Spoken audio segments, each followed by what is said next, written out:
تو معاف کرے گی تو روح نکلے گی، تو معاف کرے گی تو کلمہ طیبہ جاری۔ کہنے لگی حضور میں کبھی معاف نہیں کرتی۔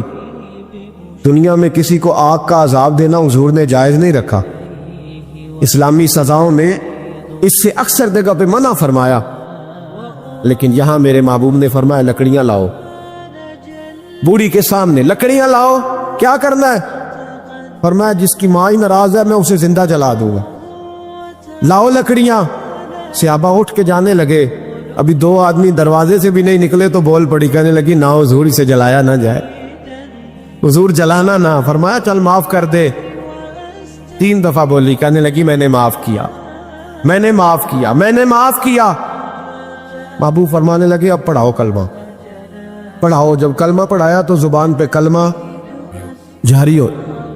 2 دولتیں، 2 قسم کا مال اگر اللہ کسی کو دے دے، 2 قسم۔ یا رسول اللہ صلی اللہ علیہ وسلم وہ دولت کون سی ہے؟ تو حضور نے یہ نہیں فرمایا کہ اگر اللہ تبارک و تعالیٰ اسے سونا دے دے، چاندی دے دے، پیسے دے دے، جائیداد دے دے، اولاد دے دے، یہ نہیں۔ دیکھیے حضور نے دولت کس کو کہا؟ نبی پاک فرماتے ہیں 2 قسم کا سرمایہ جس کو ملا اسے کائنات کی ہر نعمت مل گئی۔ اور حضور نے فرمایا میں اپنے غلاموں کو نصیحت کرتا ہوں یہ 2 دولتیں ایسی ہیں جو اللہ سے مانگا کریں، صبح و شام رب کریم سے ان 2 پیسوں کا، سرمایے کا، اس خزانے کا سوال کریں، یہ مل گئے تو تمہیں ہر شے مل گئی۔ یا رسول اللہ وہ کون کون سی چیزیں ہیں؟ فرمایا ایک جس شخص کو اللہ نے معاف کرنے کی دولت عطا کر دی، جو معاف کرنے لگ گیا، جس کی طبیعت میں درگزر آ گیا، جو معاف کرنے لگا، غلطیاں معاف کرنے لگا، جس کو ایک دولت یہ مل گئی۔ اور دوسرا میرے مصطفیٰ نے فرمایا جسے اللہ نے یقین کی دولت عطا فرما دی، جس کو یہ 2 دولتیں مل جائیں، ایک درگزر کرنا، دوسرا رب رسول پہ یقین کامل رکھو، اسے کائنات کی ہر شے مل گئی۔ میرے نبی پاک نے فرمایا جب بھی دعا مانگو خدا سے یہ 2 نعمتیں مانگا کرو، عرض کیا کرو اے اللہ درگزر کی دولت عطا فرما، اے اللہ تو ہمیں یقین کی دولت عطا فرما، ایمان کی قوت اور پختگی نصیب فرما۔ میرے بھائی حضور نے فرمایا مانگ کے لو۔ کمزور ایمان والا شخص کسی کام کا نہیں ہوتا۔ جس آدمی کے ذہن میں شک کا بیج ایک دفعہ جنم لیتا ہے وہ آدمی تو غلام سے بدتر ہے۔ بے کیف سجدہ، روٹھی روٹھی سی عبادت، اس کی زندگی کیفیات سے خالی ہے۔ جس شخص کو پتہ چل جائے نا لوگ میرے مخالف ہیں، اس کا تو سجل رہتا ہی کوئی نہیں۔ اصل بات یہ ہوتی ہے کہ یہاں سوچ بیٹھا ہے کہ دنیا میرے خلاف ہے، یہاں مخالفت یہاں بیٹھ گئی ہے، 2 بندے باتیں کر رہے ہیں تو پریشان ہے، میرے خلاف ہی لگے ہوئے، میری بات ہو رہی ہے، کیونکہ اصل تکلیف کہاں ہے؟ اور اگر یہاں یقین کامل ہو گیا نا کہ سارے مجھ سے پیار ہی کرتے ہیں، تو پھر 2 بندوں کو بات کرتا دیکھیں گے تو یہی سوچے گا میری تعریفیں کر رہے تھے، کہہ رہے تھے کیا ہی بات ہے اس کی۔